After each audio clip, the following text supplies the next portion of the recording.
ವೀಕ್ಷಕರೆಲ್ಲರಿಗೂ ನಮ್ಮ ವಾಹಿನಿಯ ದೈನಿಕ ರಾಶಿ ಫಲ ವಿಶೇಷ ಕಾರ್ಯಕ್ರಮಕ್ಕೆ ಸ್ವಾಗತ. ಇವತ್ತಿನ ಈ ವಿಡಿಯೋದಲ್ಲಿ ನಾವು ವರ್ಷ 2026ರ ಮೇ ತಿಂಗಳಿನ 27 ಮತ್ತು 28ನೇ ತಾರೀಕಿನ ದಿನಗಳ ಕುಂಭ ರಾಶಿಯ ದೈನಿಕ ಫಲಗಳನ್ನು ತಿಳಿದುಕೊಳ್ಳೋಣ. ನಿಮ್ಮ ಜೀವನದಲ್ಲಿಯೂ ಏನಾದರೂ ಸಮಸ್ಯೆಗಳು ಬಾಧಿಸುತ್ತಲಿದ್ದರೆ ಈ ಕೂಡಲೇ ಸ್ಕ್ರೀನ್ ಮೇಲೆ ಕಾಣ್ತಿರುವ ನಮ್ಮ ಗುರೂಜಿ ನಂಬರಿಗೆ ಕರೆ ಮಾಡಿ ಶೀಘ್ರವೇ ಶಾಶ್ವತ ಪರಿಹಾರ ಕಂಡುಕೊಳ್ಳಿ. ವೀಕ್ಷಕರೇ, ಮೇ ತಿಂಗಳಿನ 27ನೇ ತಾರೀಕಿನ ದಿನವು ಬುಧವಾರದ ದಿನವಾಗಿರಲಿದ್ದು, ಇಲ್ಲಿ ಜ್ಯೇಷ್ಠ ಅಧಿಕ ಮಾಸದ ಶುಕ್ಲ ಪಕ್ಷದ ಏಕಾದಶಿಯ ತಿಥಿ ಇರಲಿದೆ. ಇದು ಪದ್ಮಿನಿ ಏಕಾದಶಿಯ ದಿನವಾಗಿರಲಿದೆ. ಹಾಗೆ ಈ ದಿನದಂದು ಹಸ್ತ ನಕ್ಷತ್ರದ ಗೋಚರದ ಜತೆಗೆ ವ್ಯತಿಪಾತ ಹೆಸರಿನ ಯೋಗವಿರಲಿದೆ.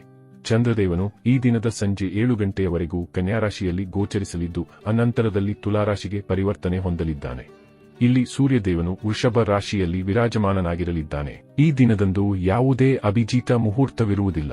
ಇನ್ನು ಮೇ ತಿಂಗಳಿನ 28ನೇ ತಾರೀಕಿನ ದಿನವು ಗುರುವಾರದ ದಿನವಾಗಿರಲಿದ್ದು, ಇಲ್ಲಿ ಜ್ಯೇಷ್ಠ ಅಧಿಕ ಮಾಸದ ಶುಕ್ಲ ಪಕ್ಷದ ದ್ವಾದಶಿಯ ತಿಥಿ ಇರಲಿದೆ.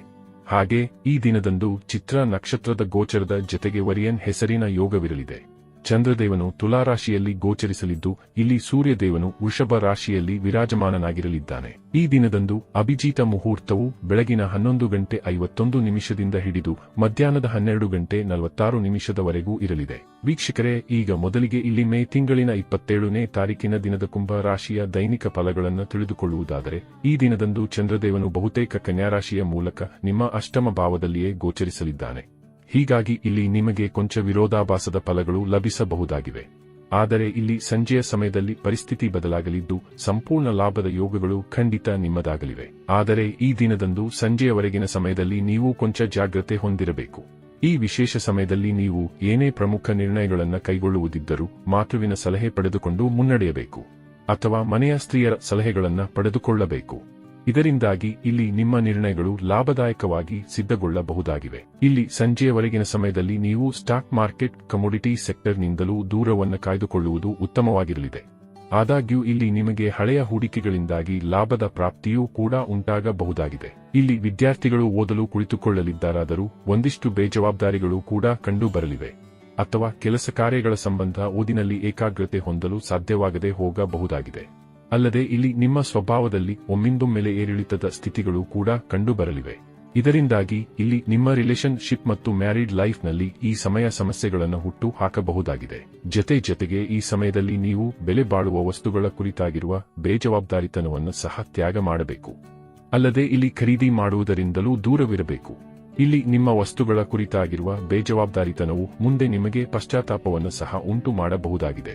ಇನ್ನು ವಿದೇಶಕ್ಕೆ ಸಂಬಂಧಿತ ಕಾರ್ಯಗಳಲ್ಲಿ ಮಾತ್ರ ನಿಮಗೆ ಈ ದಿನದಂದು ಕೂಡ ಲಾಭದ ಪ್ರಾಪ್ತಿ ಉಂಟಾಗಲಿದೆ. ಇಲ್ಲಿ ವಿದೇಶೀಯ ಯಾತ್ರೆಗಳ ಯೋಗಗಳು ಕೂಡ ಪ್ರಬಲವಾಗಿರಲಿದ್ದು, ಇಲ್ಲಿ ವಿದೇಶದಲ್ಲಿಯೇ ನೆಲೆಸಿರುವ ಜಾತಕದವರಿಗೆ ಅಧಿಕ ಲಾಭದ ಪ್ರಾಪ್ತಿಯೂ ಕೂಡ ಉಂಟಾಗಲಿದೆ.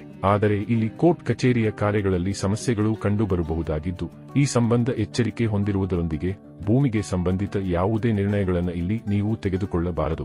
ಇನ್ನು ಇದರ ನಂತರದಲ್ಲಿ ಮೇ ತಿಂಗಳಿನ 28ನೇ ತಾರೀಕಿನ ದಿನದ ಕುಂಭ ರಾಶಿಯ ದೈನಿಕ ಫಲಗಳ ಕುರಿತಾಗಿ ತಿಳಿದುಕೊಳ್ಳುವುದಾದರೆ, ಈ ದಿನದಂದು ಚಂದ್ರದೇವನು ತುಲಾರಾಶಿಯ ಮೂಲಕ ನಿಮ್ಮ ನವಮ ಭಾವದಲ್ಲಿ, ಅಂದರೆ ನಿಮ್ಮ ಭಾಗ್ಯ ಭಾವದಲ್ಲಿ ಗೋಚರಿಸಲಿದ್ದಾನೆ.